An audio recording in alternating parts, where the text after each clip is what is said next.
পাউরুটির মধ্যে ড্যানিশ দিন আর দেখুন কত মজার একটি খাবার তৈরি হয়। আপনি অবাক হয়ে যাবেন। একটি ব্লেন্ডারের মধ্যে আমরা দুটো পাউরুটি আর কিছুটা ড্যানিশ দিয়েছি। তারপরে আমরা অ্যাড করেছি 1 কাপের মতো দুধ। মনে রাখবেন, দুধ স্বাভাবিক তাপমাত্রার হতে হবে, না গরম না ঠান্ডা।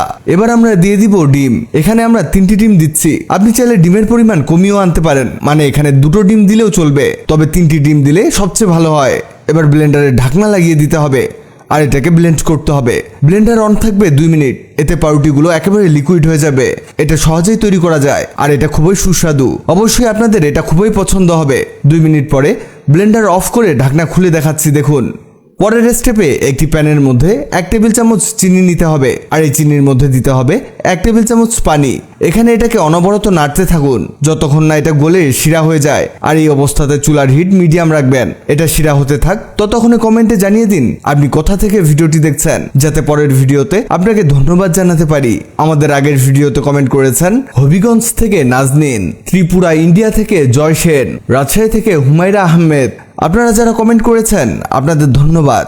এই দেখুন, আমরা এটাকে শিরা তো বানিয়েছি, সেই সাথে এটাকে হিট করে করে একেবারে লাল বানিয়ে ফেলেছি। এটা এরকম হলে এটাকে তুলে নিন আর একটি টিফিন বাটির মধ্যে এটাকে ঢেলে দিন। চমৎকার মজার খাবার তৈরি হচ্ছে। একটা বার হলেও এটাকে ট্রাই করবেন, আর ট্রাই করলে আমাদের ধন্যবাদ দিতে বাধ্য হবেন। এর চারদিকে ভালো করে এই শিরাটিকে ছড়িয়ে দিতে হবে। ওকে, হয়েছে। এবার এর মধ্যে আমাদের সেই ব্লেন্ড করা রুটিগুলোকে ঢেলে দিতে হবে। এই ছোট্ট কাজটা সবাই করতে পারে। এবার এই বাটিটির ঢাকনাটি লাগিয়ে দিতে হবে। লাস্ট স্টেপে যা করবেন, প্রথমে একটি পাতিলে পানি নিতে হবে আর এর মধ্যে একটি স্ট্যান্ড বসিয়ে দিন। এবার বাটিটিকে এর মধ্যে বসিয়ে এটাকে ঢেকে দিব। এটাকে এভাবে রেখে দিন 15 মিনিটের জন্য। আর এখানে চুলার হিট মিডিয়াম রাখতে হবে। 15 মিনিট পর এর ঢাকনা খুলে দেখার পালা। এটা হলো কিনা এটা চেক করার জন্য একটি কাঠির প্রয়োজন পড়বে।